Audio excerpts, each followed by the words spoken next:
I'm here with Stephen Munatones, founder of the World Open Water Swimming Association, or WOWSA. Stephen is also a marathon swimming historian. We are just days away from the Tokyo Olympic Games, and we're profiling the 25 men and 25 women competing in the Olympic 10K marathon swim in Odaiba Marine Park.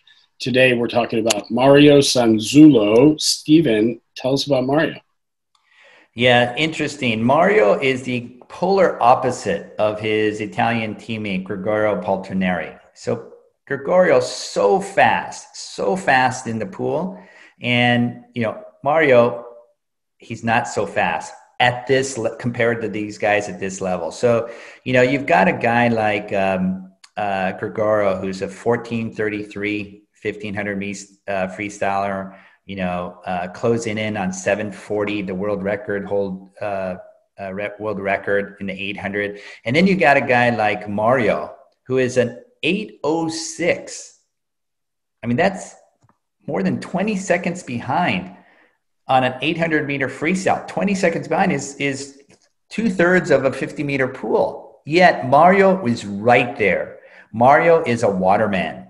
Mario, it doesn't matter. He's got a 3:56, 400-meter freestyle, world class by any stretch of the means. But in this Olympic final, it's pedestrian. It pains me to say it. 3:46 is only pedestrian, but that's what it is. But Mario is really a great open water swimmer. This is his specialty. He's done a lot of long races, the races that are over 10K, 25, 30 kilometers long. He understands all the conditions. He's traveled all over the world. He's part of the Polizia, the Italian police force. And so he is a sponsored athlete. He most recently got 4th in the race in Qatar in 10K FINA professional marathon swim. So he's really coming, he's really coming into himself as we approach the Olympics. Undoubtedly, Gregorio and Mario were training together in Italian pre-Olympic training camps. What an unbelievable opportunity for Mario to be swimming against, training with the fastest guy. I mean, I can't even imagine the training sets that Gregorio does, and Mario's right there. Right there. I mean, it's sort of like being able to play one-on-one with Michael Jordan, or, pass the, catch balls from Tom Brady, or, kick soccer balls with Pele. I mean, it's really the opportunity for a guy like Mario, relative to the rest of the world, to rise to the surface. He did get 9th in the Olympic qualifying swim. So he is seated 9th. It's an automatic qualification that he did. He's won silver in the 5K races. So even though he swims, like I said, that pedestrian 800-meter freestyle, he's also the second fastest guy in the world in the 5K, on occasion. He's just done a lot of swims, for a lot of years all over the world. And so he really understands racing in all kinds of conditions. And in Odaiba Marine Park, it's going to be flat water, warm water conditions.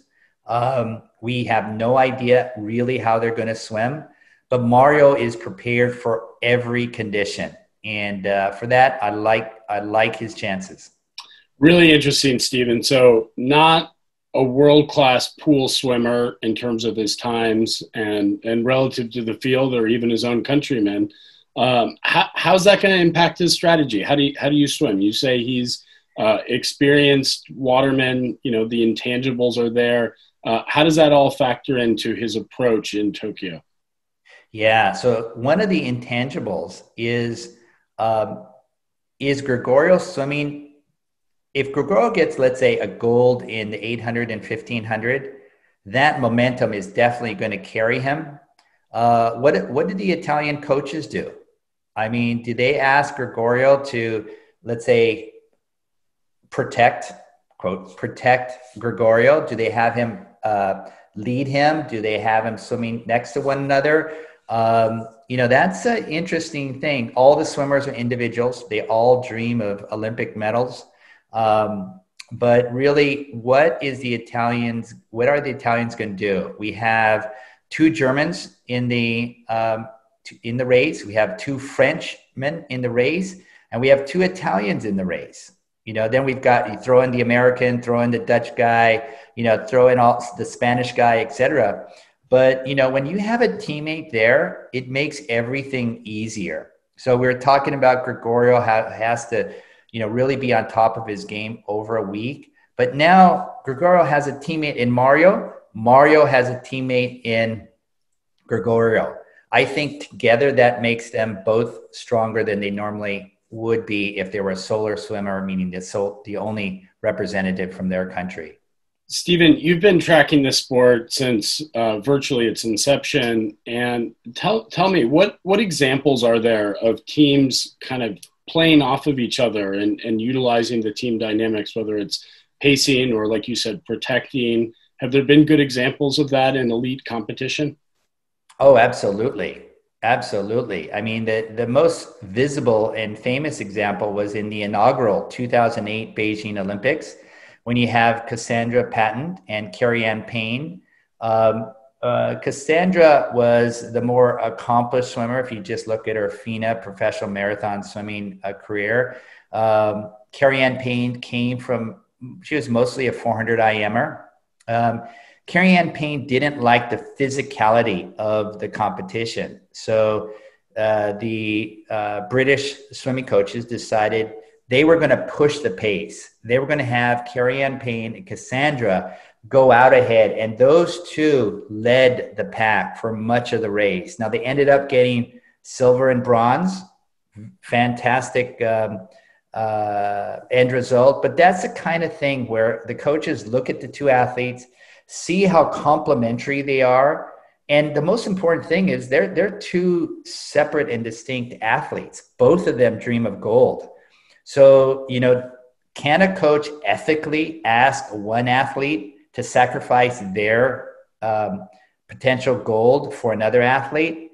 Certainly you could not do it in the United States. I don't think you can do it in any country. But that's a tough call. It also depends on how those athletes view each other. I mean, you know, look at Haley Anderson and Ashley Twitchell in the United States. Those two have been competing against one another, one on the West Coast, one from the East Coast, since they were kids. I mean, when they were 10 years old, when they were high school students, when they were college students, when they got out as a postgraduate professional marathon swimmer, those two are always competing against one another. So yes, they are teammates, but would one sacrifice for the other? No way. No way. They view each other as opponents. They're the same team. They wear the same uniform. But I don't know the internal dynamics of Mario and Gregorio. Yes, they wear the same Italian uniform. They would love it to go 1-2. But you ask each of the guys who wants to be 1 and who wants to be 2. They're going to be going after gold. That's so interesting, Stephen. Sometimes it's a team sport. Sometimes it's an individual sport. You know, who knows what the Olympics will bring out. You have two phenomenal Italians. So why don't you give us your final prediction for Mario in the 10K in Tokyo? I'm going to wimp out here. I think it's a hybrid model. So I think Mario and Gregorio both want to win gold. They both want to be on the Olympic podium. They both want to see the Italian flag waving in the wind. However, they are going to work together in the middle of the race, perhaps in the early part of the competition. In these flat water, warm water conditions, I just don't think Mario has the closing in speed to stick with his teammate and the other top 5-6 people. I think he qualified 9th. I think he's going to finish in the top 10. I think he's going to have a great race, but I don't think he's going to get any higher than that.